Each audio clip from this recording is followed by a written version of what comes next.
Good evening from the Finnish archipelago. And it's not morning, but it's lunchtime in New York, where we have David Harris, who will join us for the next hour or so, together with our young leaders, alumni from Young Leaders Academy. We have Volker from Brussels, or Belgium, I should say. Christina, also from Brussels, Christina Lazebna, who is our representative in Brussels. We have Martha, who lives currently in Helsinki.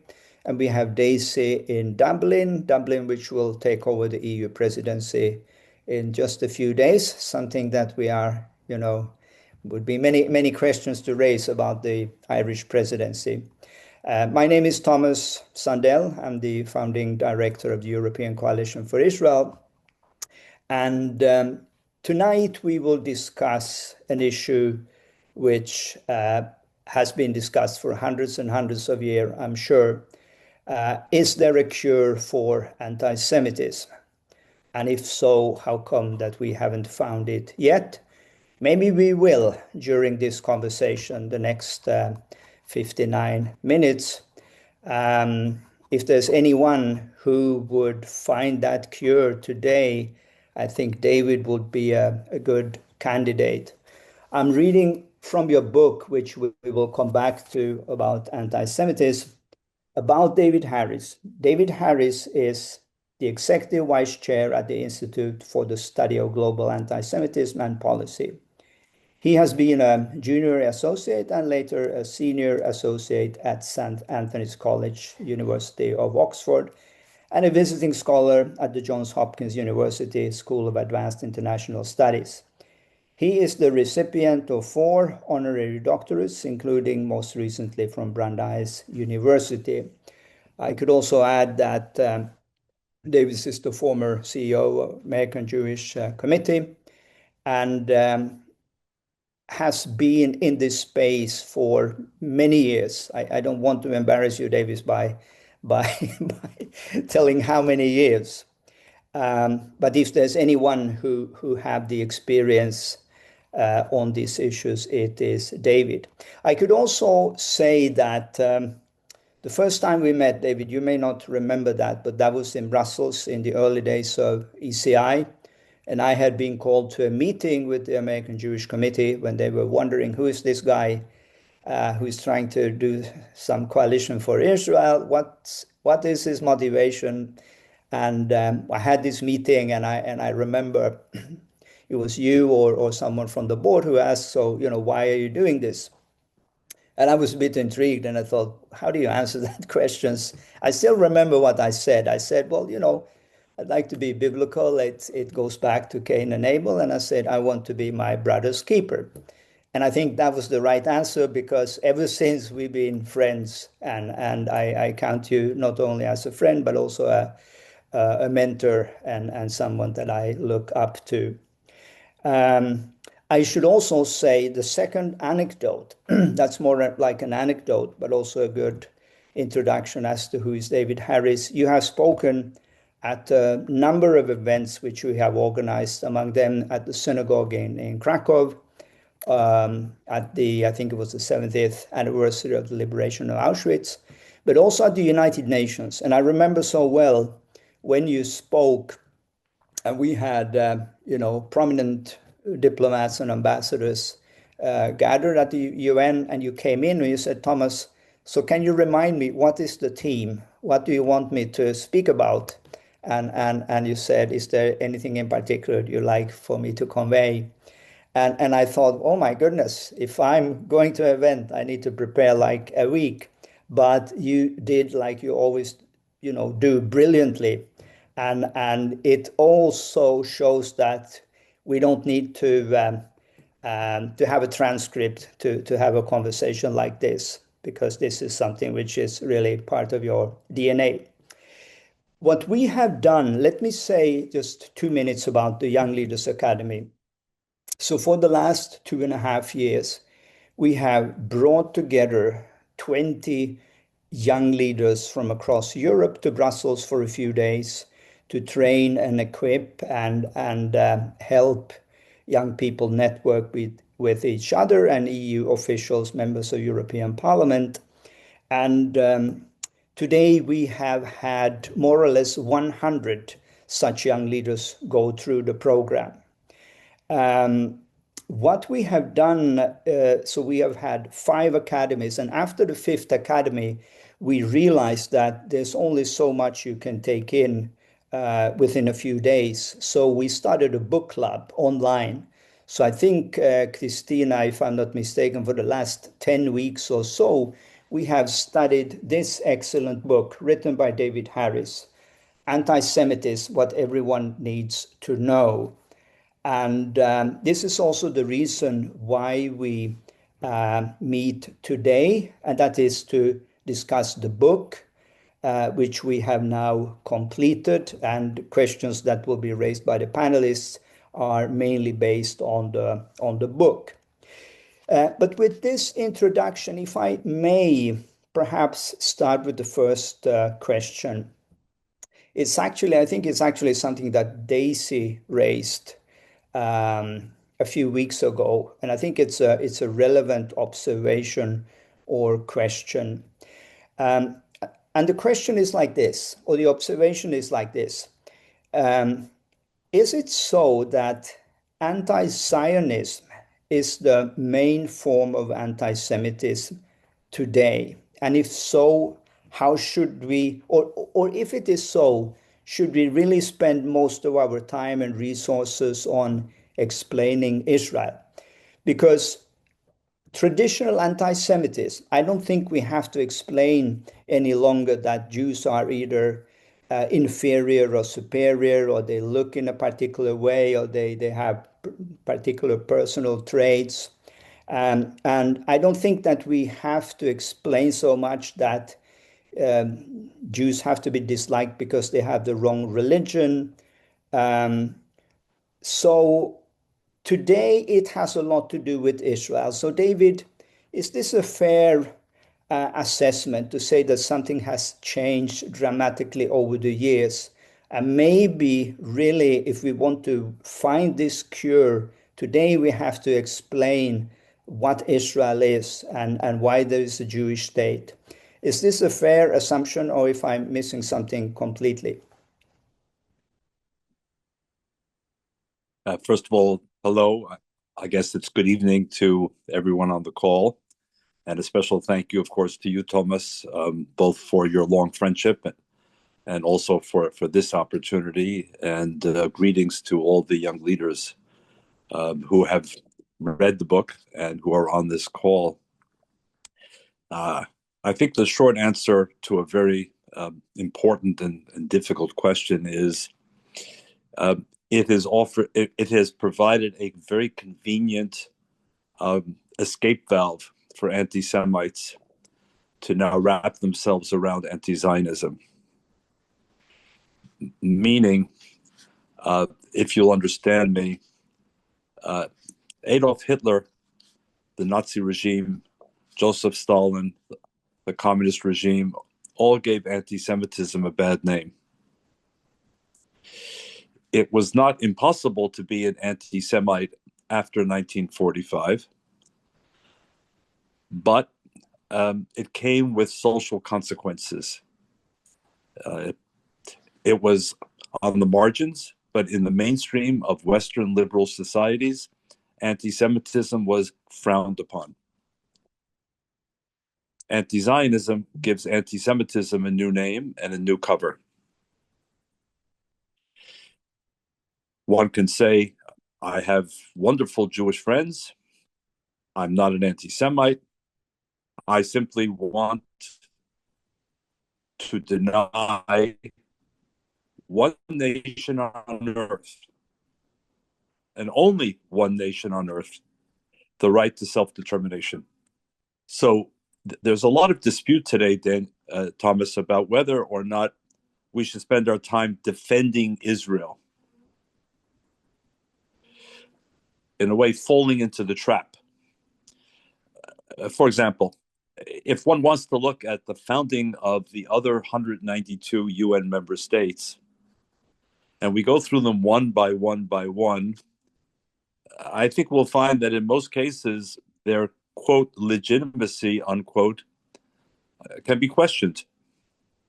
Most countries were formed through invasion, through conquest, through colonization, through forced conversion, through settlement. A number were formed after the Second World War or after the First World War, even by arrogant colonial map makers, particularly in London and Paris. And by the way, that includes, as you know, Thomas, a number of Arab countries. How was Jordan created? Iraq, Lebanon, Syria. Why are all the North African countries called Arab countries when Arabs come from the Arabian Peninsula thousands of kilometers away? So the answer to your question, Daisy, in the first place is, I believe that when it singles out Israel and only Israel and challenges its right to exist, something bigger is going on here, and it's a mask for anti-Semitism. But as to the tactic, whether we spend all of our time, therefore, defending Israel's right to exist, to me is more questionable because it runs the risk of walking into a trap from which we cannot emerge. Thank you, David. We're taking note, and since this will be recorded, we'll have a chance to listen and analyze later as well. I promise this will be a conversation between the young leaders and David, and I will stick to that promise. So I'll give the first question to Daisy. So we're coming back to you in a way, Daisy, and I'll let you ask the question. I'll mute myself. Thank you. Thank you so much, Thomas. And thank you, David, for joining us. We're really so privileged and honored to have you, speak to us after reading your book and the immense work that you have done really in this area of anti-Semitism and just generally shedding so much light. So as Thomas mentioned, that was one of my first questions, but I'm actually going to skip to my second one because you've sort of touched on it very, very adequately. I think that I was curious to, as Thomas was saying in that aspect, whether we should change our discourse in dialogue to unmask this sort of new form of anti-Semitism, which has now become anti-Zionism. But I think, like you said, we need to be careful not to fall into a trap of, what might be defending without necessarily giving ourselves room to really explain what we're talking about. But my second question is quite similar, and I think it goes back to some of the thoughts that you have shared. I was listening to some of your talks, apart from reading your book, in talking about, is there a cure for anti-Semitism? I think in one way you said, well, it's there, but we probably don't want to see it. And I think you talked about 4 words with the Danish, society. What was it that really allowed them to stand with the Jewish community? And it was, they were Danes. They were like us. They were Danes. And I think in relation to other areas, it's whether we can see ourselves as, I think the first question you talked about in one of the talks was where they were trying to kill the soldier. And he said, we are all Jewish. And I think it goes back to my question then, which is, if we're going to tackle anti-Semitism, then we need non-Jewish allies. We need to broaden the scope so that we can begin to see that anti-Semitism is not a purely Jewish problem, but rather it should be something that we should be viewed as a huge global humanitarian issue. So my question really is, in your experience vastly, in terms of this aspect of alliances, whether it's in relation to politics, academia, civil society, religious leaders, are you seeing whether this effect of alliances has been effective? And maybe you can shed some examples as to, how we can continue to build these alliances in making sure that anti-Semitism stays a global problem rather than a singular, purely Jewish one. Wow. How many days do we have to continue this conversation, Thomas? First of all, Daisy, just to comment on the first part of what you said in my earlier answer. Notice that many of the accusations leveled at Israel today are derived from classic anti-Semitic tropes. One cannot separate the two. Now, please understand me. Israel is an imperfect country, like every country on earth, including the good ones. But the speed with which so many are prepared to ascribe to Israel malevolent evil of intent, claims of bombing hospitals in Gaza, of snatching children. These are classic anti-Semitic tropes, which have now been, if you will, transferred and projected from the Jew in Poland or Ukraine or Libya to the only Jewish state. And I think that part of the conversation needs to be exposed. Why are so many so quick to believe things that ultimately turn out to be completely untrue? Because they've been conditioned over the years, by the way, over the centuries, to believe it.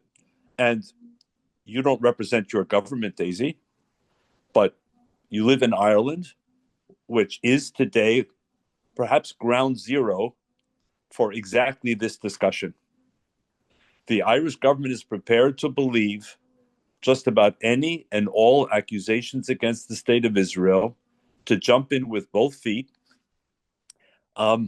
even to the point of beginning to chip away at Jewish history in Ireland, including the legacy of as distinguished a personality as Chaim Herzog, who had been the widely respected president of the state of Israel, whose roots were in Dublin, as you know. So that's the first part. The second part on alliances, in my dream world, we would create an entirely new alliance structure that obviously includes groups like the European Coalition for Israel.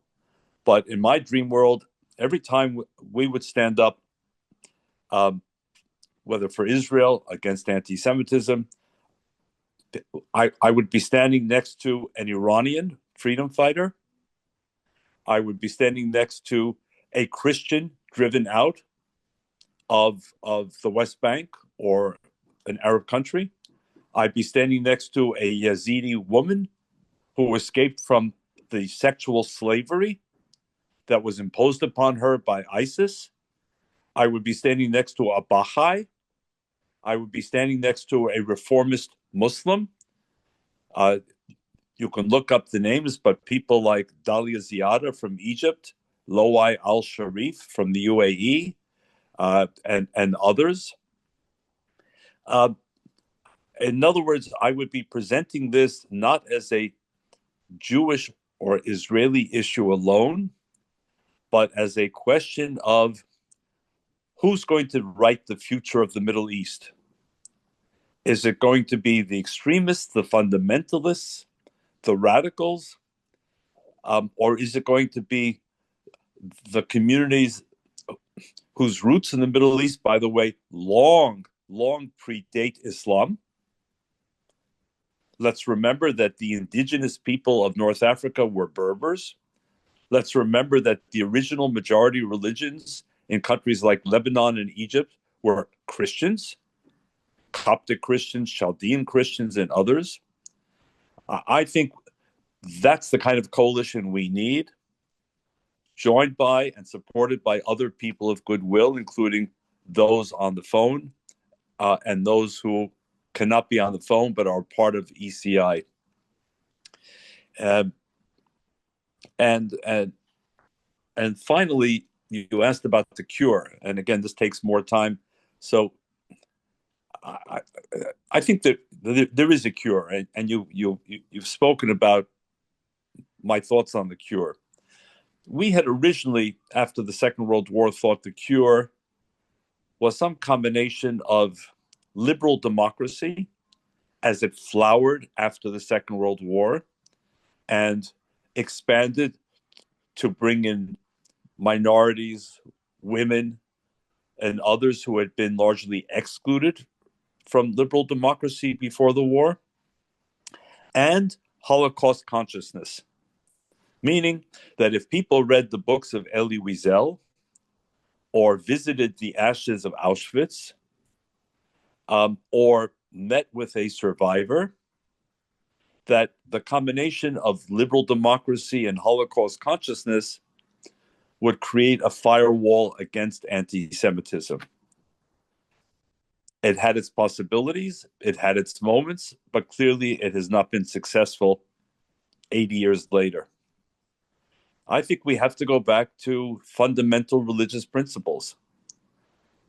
And I think the first principle, which the Jewish people contributed to civilization, was the notion that we are all created in the image of God. In Hebrew, it's referenced as B'Tselem Elohim, in the image of God. And I think those who truly believe, whatever their religion might be, need to delve into the roots and begin to act, not just speak. Speaking is cheap, but act as if we are all created in the image of God. And that's what led, I believe, that American military sergeant, who was the senior soldier in the Nazi POW camp. There were 1,200 Americans in that camp. When the head of the camp put a gun to his forehead and said, "Identify all the Jewish soldiers among the 1,200," he famously said, without blinking, "We are all Jews." Those were the 4 words. And that, I believe, if you will, is the Pfizer vaccine. When enough people are willing to say in a moment like that, "We are all Jews," then I think we begin to get at the answer to this centuries-long question. Thank you, David. There is a question that has been sent in, which I think relates to this one. 1 second. I will ask Christina, who is our moderator, to read it. This is from the Gemeiners in Toronto, so you get the right question. Do you have it, Christina?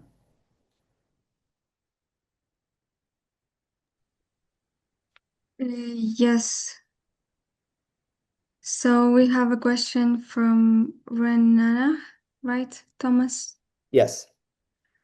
And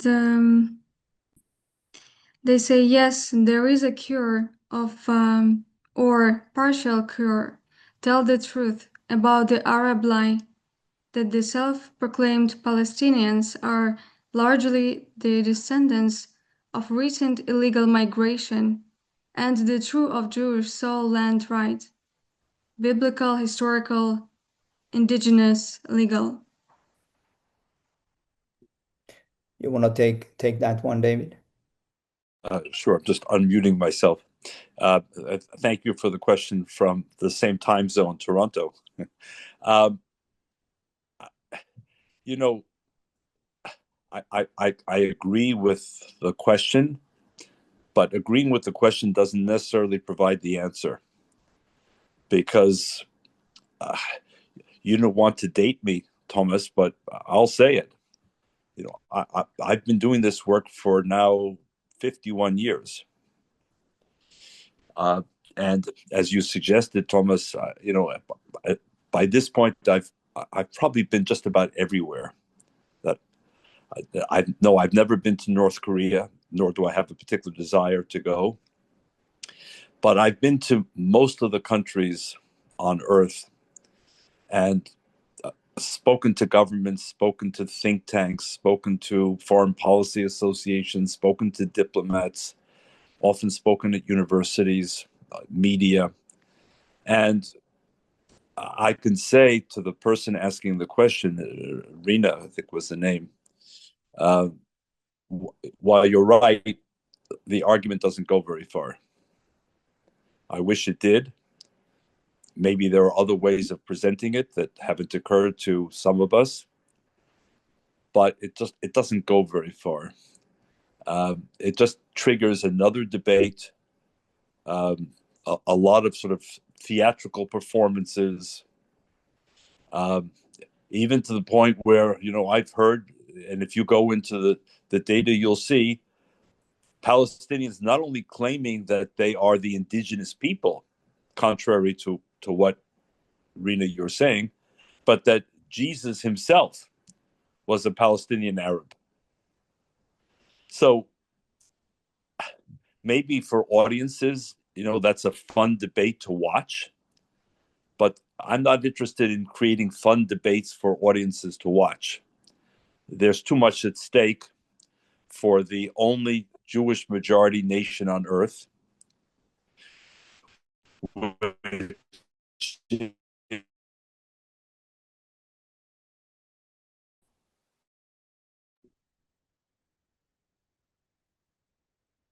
David, we are losing you. Let's see if we can get you back. There's a bad connection.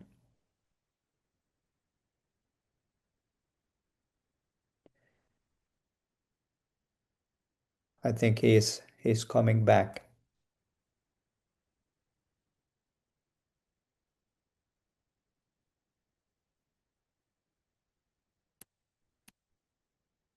I think once David comes back, we will move over to our next question, which is Martha's question. So Martha, Can you hear me?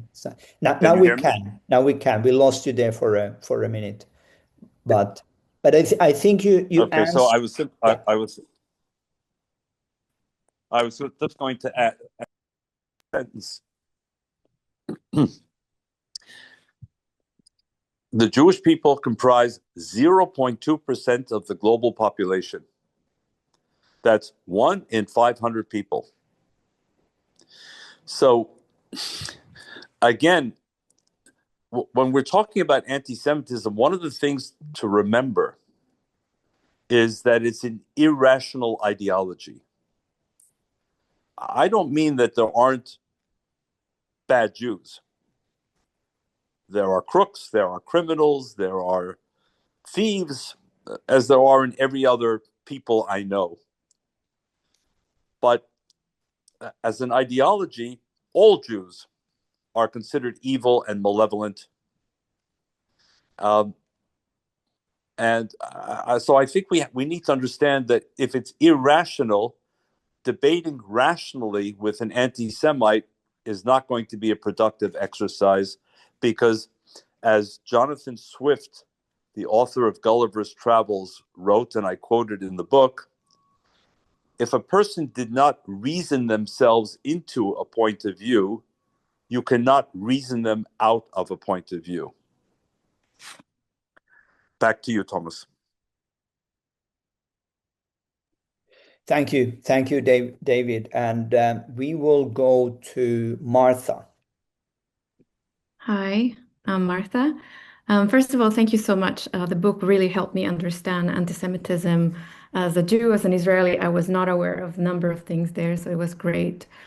Towards the end of the book, you really talk about the solutions, and that's where my question lies. Can we really overcome this problem, or are we setting ourselves for a fight without really a finish line?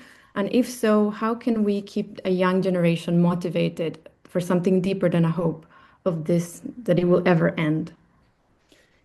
Maybe I can add to this question something which is very similar, which came in from the Netherlands just a minute ago. The question goes like this. In my opinion, anti-Semitism cannot fully be killed. How can we know what to invest energy in, because it helps against anti-Semitism, and what not? So I think it relates to the.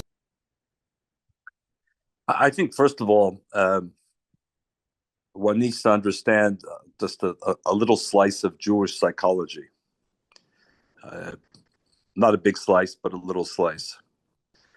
Jews are, if you will, a split screen. If I could create an image, a visual image. On the one side, Jews have been enormously successful in recent years. There are countless examples, whether in Israel, the United States, Australia, Canada, wherever, on every list of influential people, startups, Silicon Valley, Wall Street, Hollywood, Nobel Prizes. Jews have been extremely successful.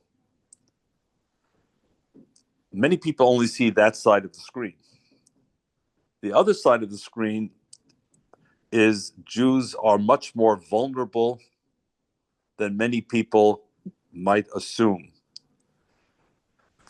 Jews are never more than a generation away from tragedy. In the case of Israel, as Martha knows, October 7th is not a day that will soon be forgotten by anyone. In the case of people like my wife, it was their forced expulsion from the Arab world. My wife was a Jew from Libya. In my case, it was both my parents who survived the Holocaust and gave birth to me, whom I refer to as the unwanted child of Europe. Because my father was born in Budapest. He studied in Vienna. My mother was born in Moscow, raised in Paris. I was born in the United States because they had miraculously survived, but had gotten the message that there was no place for them in Europe. So the question then becomes, what can we usefully do, Martha, with this split screen? And firstly, I would say to the non-Jews, Jews need your solidarity more than you can appreciate, perhaps. Because if you're only looking at the first part of the screen, you're saying, well, here's a successful group of people. What do they care whether I show up at a synagogue to stand in solidarity, or I reach out with a note or a phone call or some other gesture? And I'm saying on a very individual level, these acts of solidarity today mean more than you might well imagine.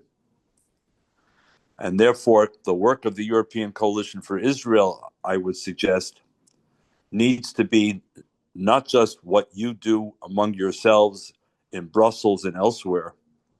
That's extremely important, but also what you do visibly and tangibly and concretely with actual living Jews, whether they live in Helsinki or in Dublin or anywhere in between. Number two, as to whether there is a realistic cure, other than my prophetic vision, I think if we speak honestly here, we have a huge problem, several huge problems. The first huge problem is social media. We cannot have any discussion today about anti-Semitism, anti-Zionism, anti-Israelism without understanding the unique role of social media as an incubator, as a conveyor, as a messenger, as a cheerleader. Thomas, I shudder to think if Joseph Goebbels, the Nazi propaganda chief, had the tools of social media in the 1930s, how much more damage might have been done. The second problem we have is the challenge of migration to the West from countries which have been deeply anti-Semitic in their culture and in their nature. When Angela Merkel in 2015, and she meant well, I knew her and I know her, her intentions were good. But when she brought in 1 million or more people from Syria and like-minded countries, She was also importing a huge new population, many of whom, not all, but many of whom brought with them not just their suitcases or their ambitions, but their deeply embedded anti-Semitism. And therefore, how Western countries, especially the large immigrant receiving countries, not so much Finland, Thomas, but your neighbor Sweden, Canada, where the earlier question came from, Australia, the United States, Great Britain, Daisy now Ireland, which had always been an emigrating country, a huge Irish population in the United States. In Canada and Australia is now a country that is receiving immigrants from many parts of the world. Great.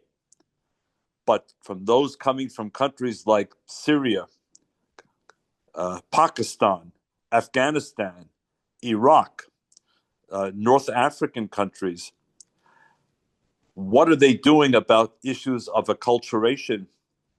What are they doing about conveying values? The values of live and let live, the values of pluralism, the values of multiculturalism, the values of mutual respect.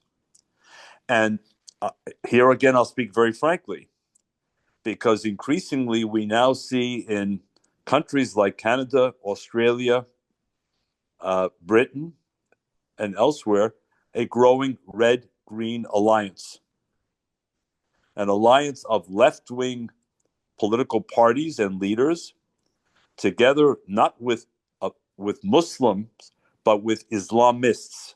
I make a distinction, the same distinction as I would make between social and socialism. They're two different words, between Islam and Islamism. Islamism is a political ideology. And in those situations, we've seen political leaders have been prepared to sacrifice the interests of the Jewish people and to question bilateral relations with Israel as acceptable political prices to pay for their electoral constituencies. So we have enormous challenges here. And when the questioner, Martha, in your case, when questioners ask, are we going to be able to solve all these problems?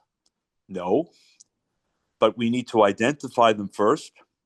And then with the intelligence and creativity of those who are on our side, develop strategies that make sense, and prioritize those strategies.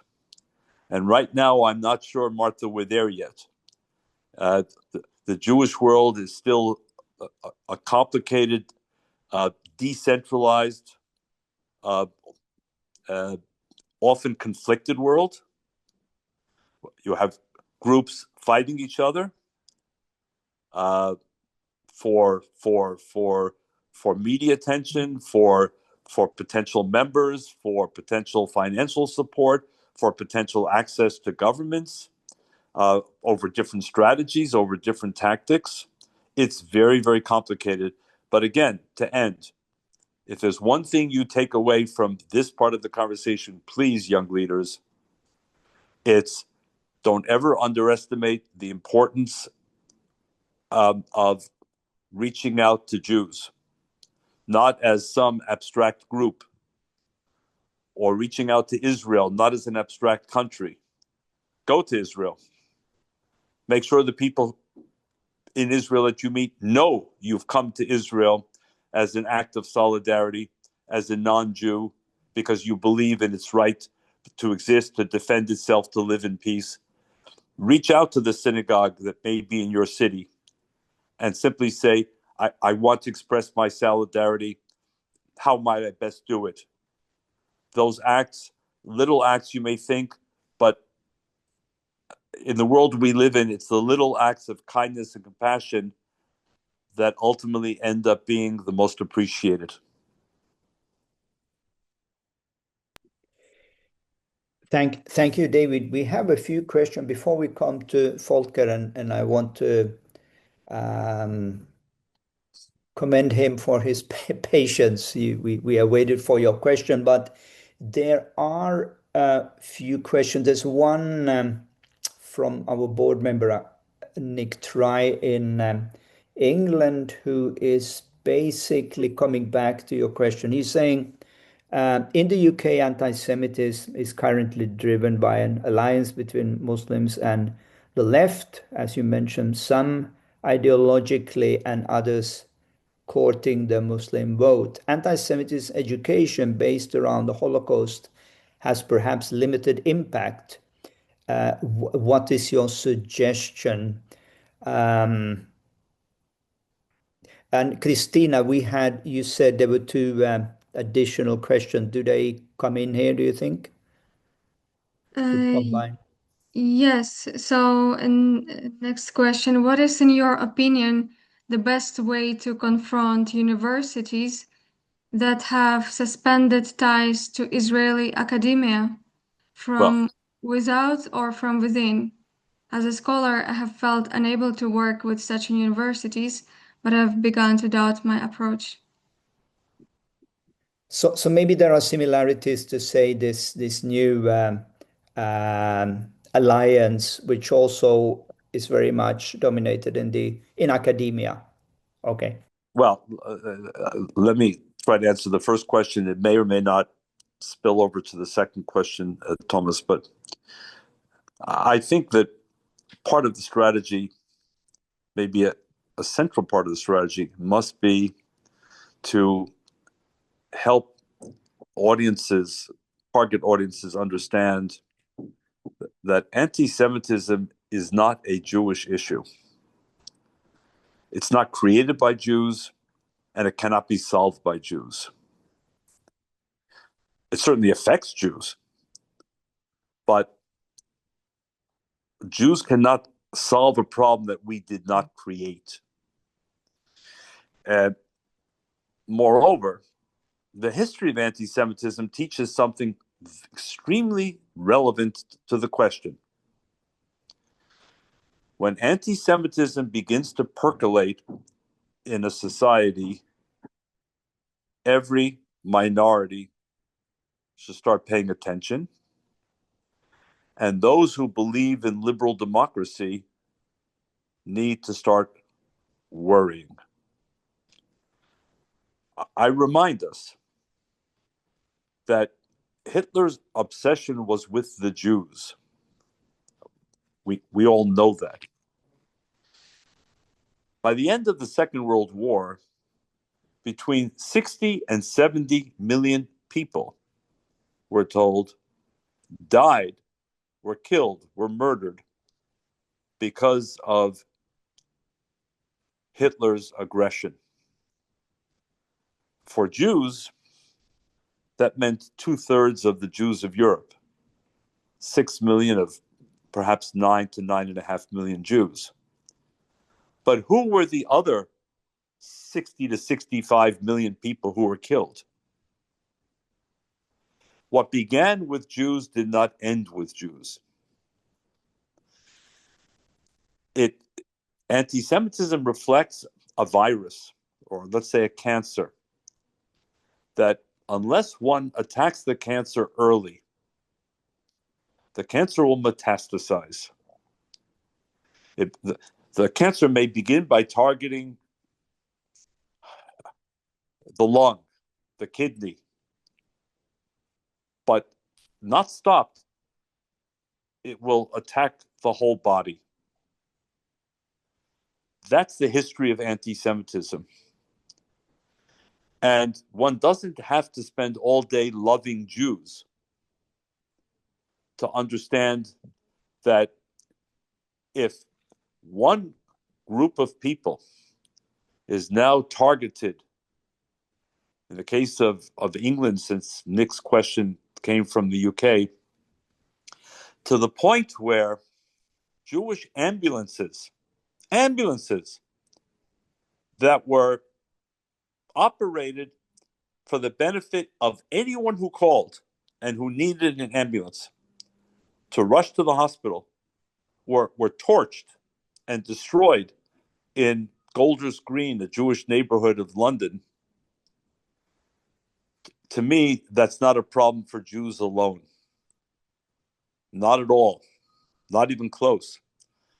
When a synagogue in Manchester is attacked and 2 people are killed for the simple act of going to the synagogue, then every house of worship is at risk.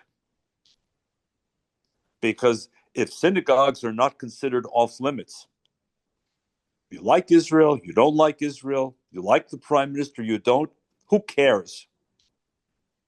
But what drives a person to say, I'm going to wake up this morning and go to the nearest synagogue, whether in Melbourne or in Manchester, and start shooting at people for the simple act of going to a house of worship that is not my own? And I'll put it most graphically with my final example. I mentioned my wife is from Libya. Back to the earlier question about who's the indigenous population of Israel and why don't we make the case, which we obviously need to, but with what effect? I've also tried to make the case for the last 50 years about the destiny of Jews from Arab countries. Why is it that Jews preceded Muslims by centuries in Libya, and not only in Libya, and today, as we meet, there is not one Jew, not one, left in Libya? There's not even a plaque, a monument, a museum, a memorial, any reference to the fact that for more than 2,000 years on what we call Libya today, Jews were there, they contributed, they helped, and Libya is not unique. The same can be said about Algeria. The same can be said about Sudan, about Egypt, about Syria, about Yemen, about Iraq, about Afghanistan. I can keep going. In 2015, and you're welcome to look this up, ISIS, the Islamic State, was very strong in Libya. They went looking for victims. I'm presuming they looked for Jews. They didn't find Jews because the Jews had been gone for several decades. Who did they find? Tomas, you remember the story? They found 21 Christians, Coptic Christians from Egypt who were working in Libya.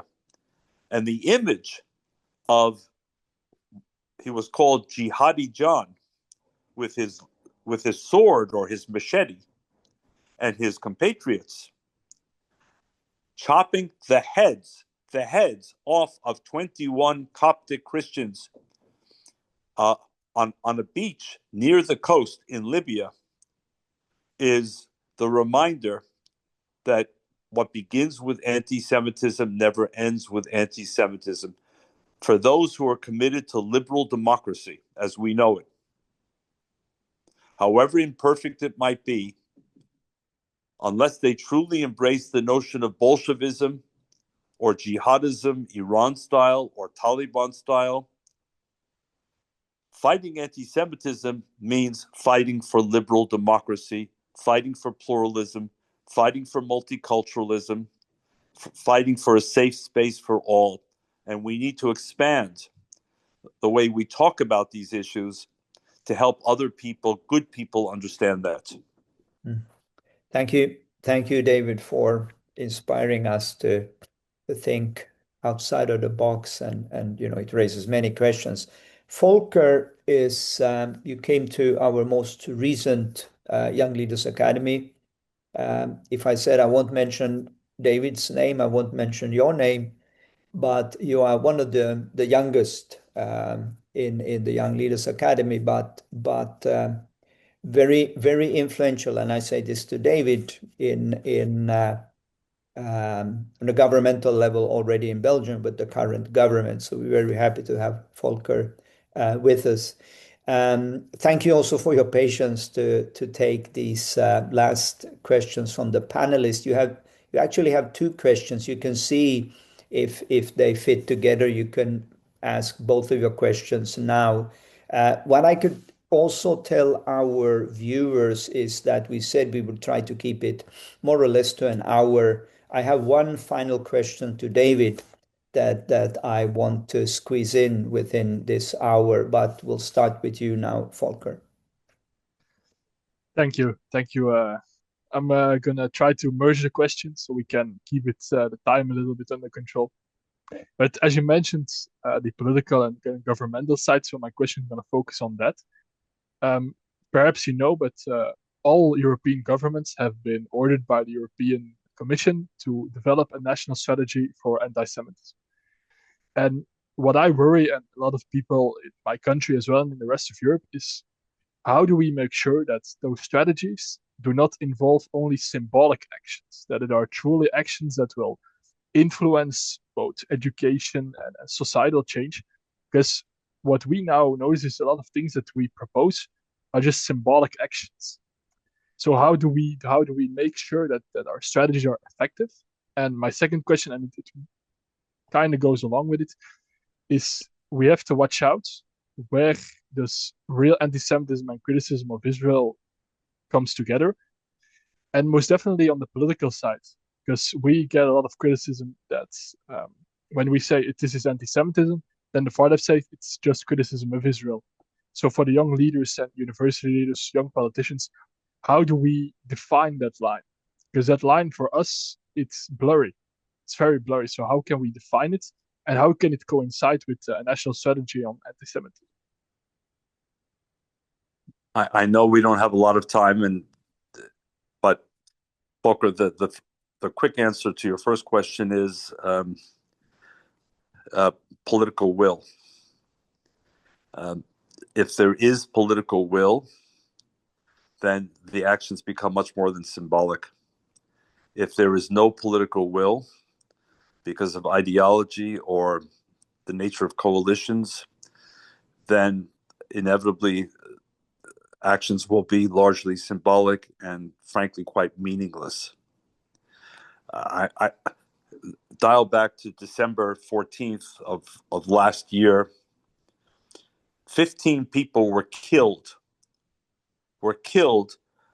on the famous Bondi Beach in Sydney, Australia, because they gathered to celebrate the first day of Hanukkah, a Jewish holiday that's actually meant to celebrate light, bringing light to the world. A father and son inspired by ISIS, Islamic State, killed in cold blood 15 people. And what was the first response of the Prime Minister of Australia? The first response of Antony Albanese was, we need more gun control in Australia. I mean, this is beyond appalling. We need more gun control? Maybe Australia does. But if two people inspired by ISIS massacre 15 people, including a 10-year-old child, the government's response has to go beyond, we need gun control, to what would motivate 52 people. What is the ideology? How did it recruit them? Where did it find them? Then we can get to where do they find the guns. But had it not been guns, it might have been a bomb. It might have been knives. But I'll give you a second example. Felix Klein is the federal commissioner on anti-Semitism in Germany, and he's a good friend. And I value greatly what he's done. But several years ago, when there was a spate of anti-Semitic attacks, he said that Jews should, if necessary, not wear a kippah, or perhaps hide it under a hat, or in some other way make themselves less recognizable. Volker, to me, that was exactly the wrong answer.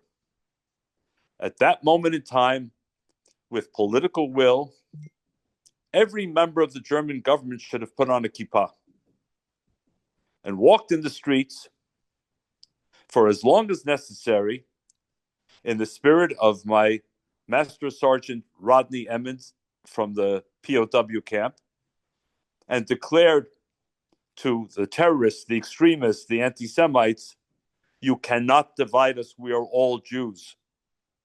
We stand together. So we need not just performative reactions. Will that happen in a country like Belgium? You know better than I.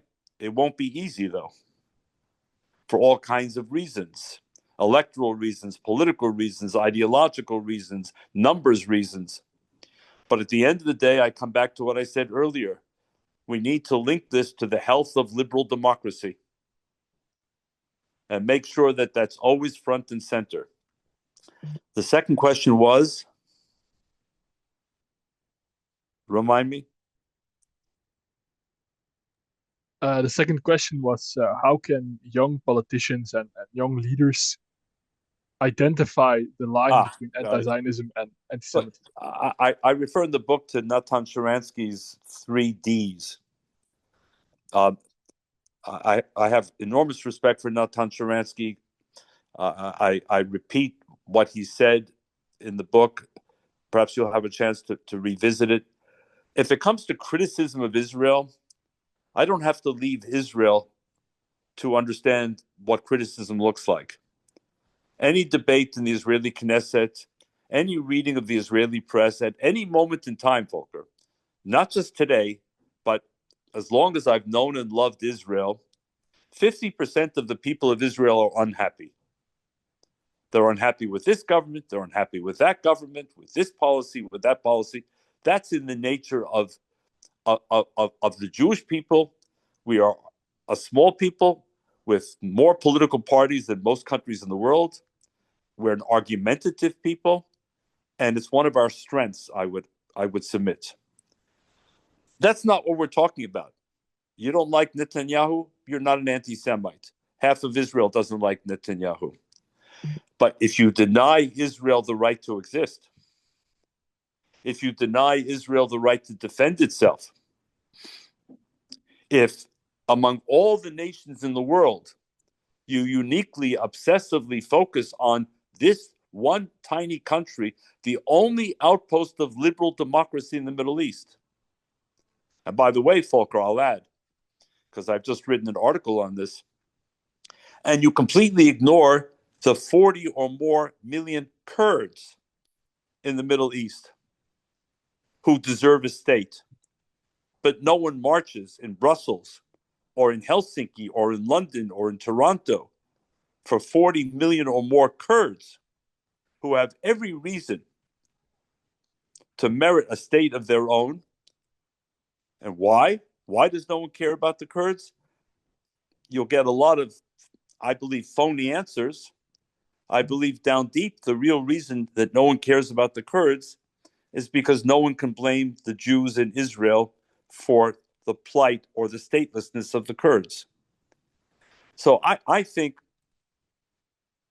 to go back to an earlier question, and Tomas, before you ask yours, I think we have to be more aggressive. I'm not going to spend the rest of my life trying to explain that no, Israel is not an apartheid state.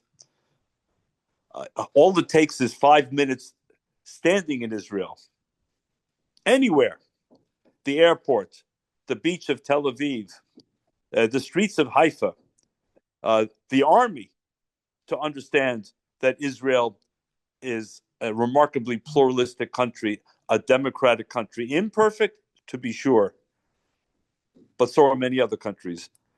I want to take the fight to them. So you oppose Israel, and that's your obsession. I want to know, what do you stand for?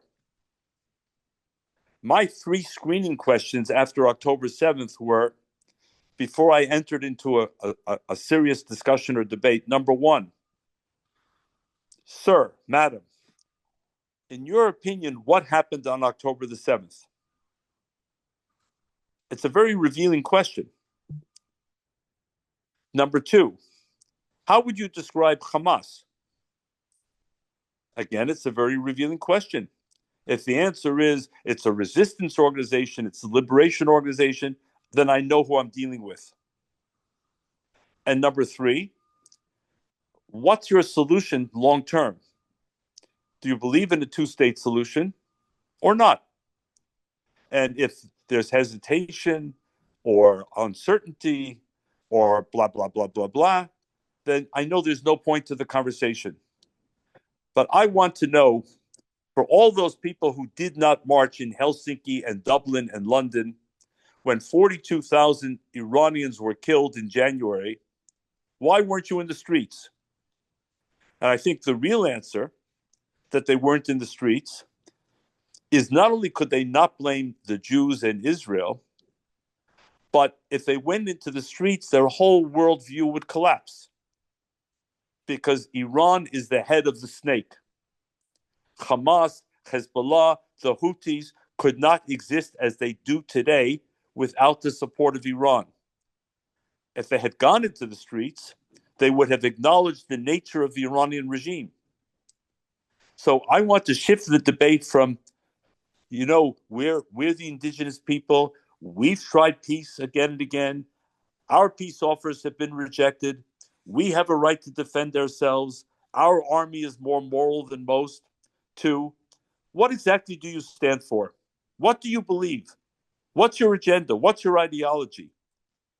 And expose it. Because I believe that their ideology is antithetical to liberal, democratic, pluralistic, multicultural values.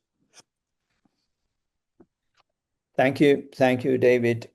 So much wisdom, and I'm glad that this is being recorded so we can listen to it again.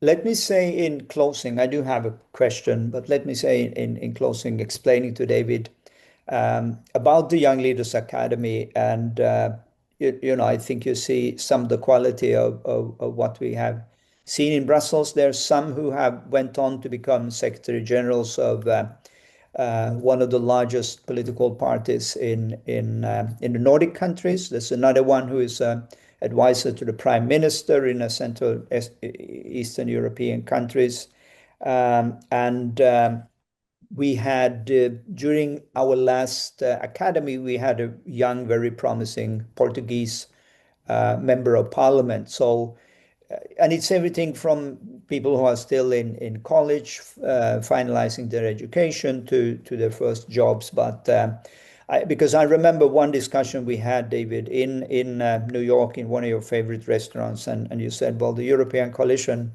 and you were looking around. I was with two colleagues at that time, and you said, "Oh, so it's three people. Are there more?" and that was an embarrassing question, because there are not many, because specifically then saying who are not Jewish, and you mentioned Matthias Döpfner, of course, but I think since that meeting, we are now looking at a growing community of leaders, 100 plus, and I hope that this will really grow exponentially.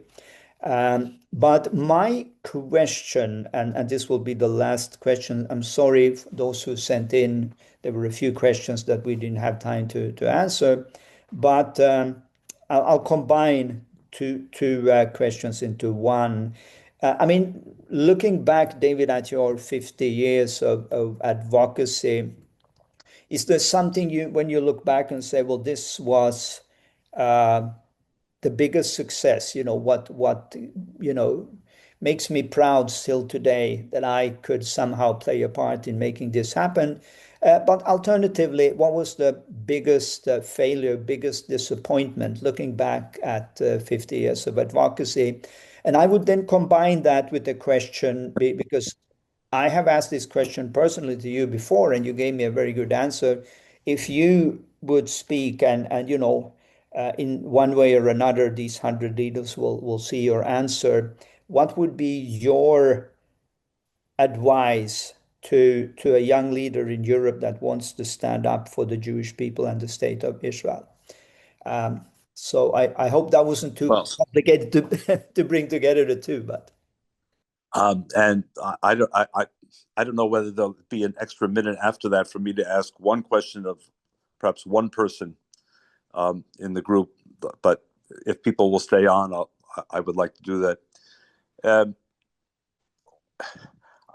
I don't know that I can say that there was one particular success story. There are actually a couple, but I think if I had to say so, Tomas, I tried to imagine what the Jewish vision looked like on May the 9th, 1945. I picked that day very deliberately because it was the day after the end of the Second World War in Europe. And I think, Tomas, there was every reason for Jews to be able to say, as the magnitude of the catastrophe unfolded, not just of the catastrophe itself, the Nazi catastrophe, but the amount of collaboration and collusion, the amount of indifference, the amount of closed borders, even when Jews were able to leave, that Jews could have essentially said, it's been a great journey, it's been too costly, we can't go on. We can't go on. The price was too high. Auschwitz, Birkenau, Belzec, Babi Yar, Treblinka, Dachau, it was too high. And perhaps the greatest accomplishment, which I began to witness personally as I understood it in the 60s, when I became a teenager, and then when I entered in the 70s into the workforce, let's say into the Jewish army, this resilience, this fortitude, this determination, this willingness to believe that the future could be better than the past. So I can point to specific events, the rescue of millions of Jews in the Soviet Union, the rescue of tens of thousands of Jews in Ethiopia, Israel's successes along the ways. All of it comes under the same headline, that there's something about the Jewish journey, and I had to learn it myself, that says it's all worth it. Whatever the risks, whatever the dangers, whatever the cost, we're going to still put one foot in front of the other. We're going to call our national anthem Hatikva, which means in English, the hope. We're going to believe in the possibility of a better future, and we're going to take that future into our own hands. I think it's the most extraordinary, for me, story of the Jewish people. And we're not going to exist simply for the purposes of existence. We believe that there is a reason for our existence. We think we have something to contribute to humanity.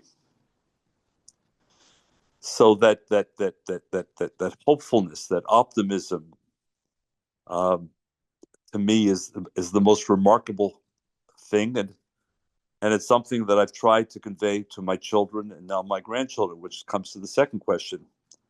The single most painful moment for me, and there have been many, Tomas, because I've been to more than I can count funerals, bomb sites, concentration camps, terrorist sites. The single moment was when I was bringing my then three-year-old grandchild to her Jewish nursery school.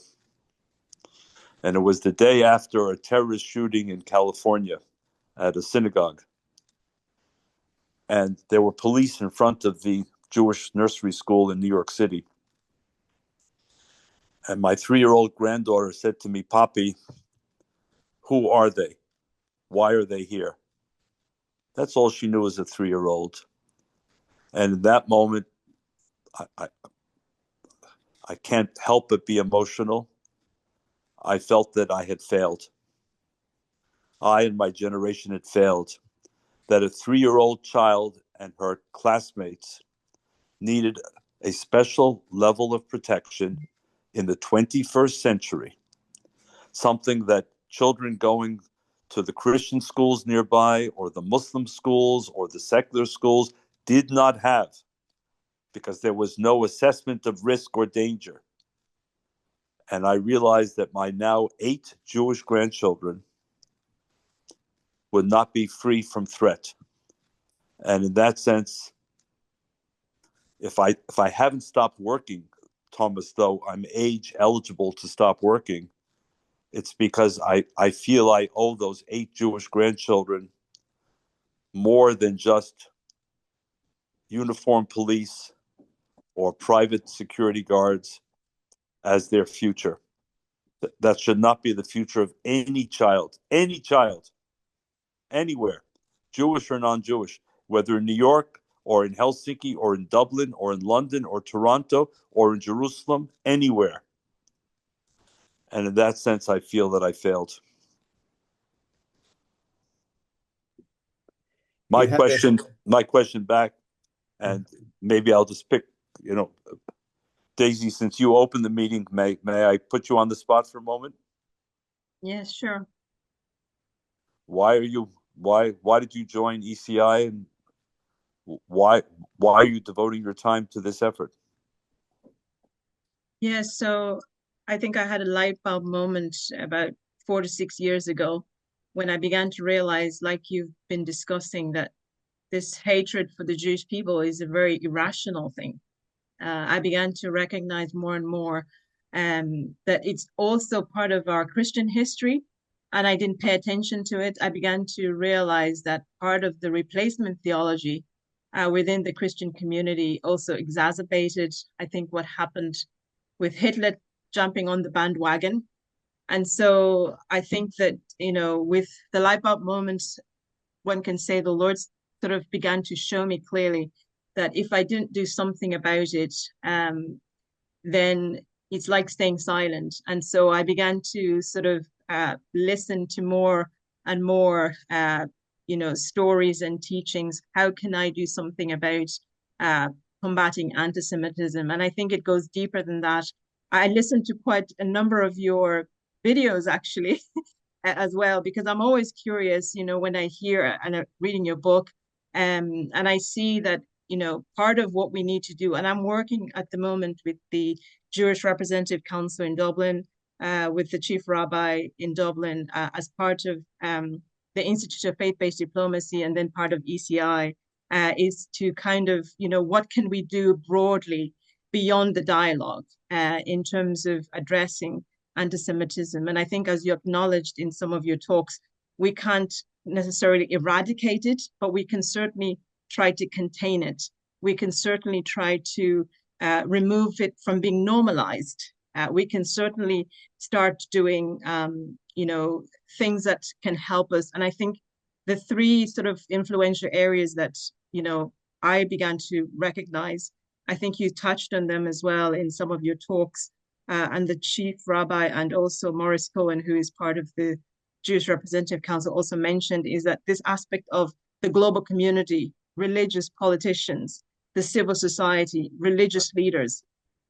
And so we've had a campaign of 3 civil societies. 2 were held in government building with one of the sponsors who was a TD, to try and, again, bring together people to just see how irrational anti-Semitism is. But, like the question that Voka asked, is that there's not much political will, unfortunately, within the Irish government, but we're trying to sort of change the dialogue and the narrative. And I like what you said, David, because you mentioned that, rather than be passive and say, well, let's protect the Jewish community. Yes, we need to stand with them, but perhaps we need to ask those difficult questions. For people who are standing with Palestinians, or people who are, coming out in droves, we need to be asking them, what do you believe? What is your sense of Israel's right to exist? So we need to bring the fight to them, rather than sort of get stuck in trying to defend Israel, but rather begin to show how irrational it is. So this is part of my story, and this is something I'm very passionate about. I'm so glad I asked. Is there time to ask one more person, Thomas, or do we have to go? No, you can ask. Okay, Christina, could I put you on the spot? Yes. Same question that I asked to Daisy, if you would. Why are you involved? Yes, so I'm originally from Ukraine, and I moved to Brussels. Yeah, thank you so much.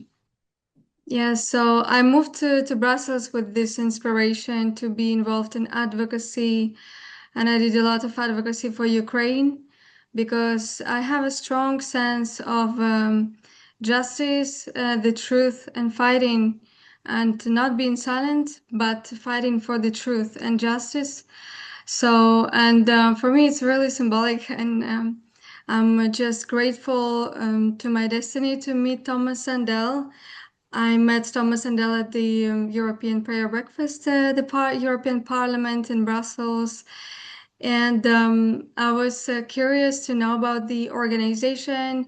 What stood out is that European Coalition of for Israel is a Christian organization, and that those are people in faith which have their advocacy based on faith and, of course, the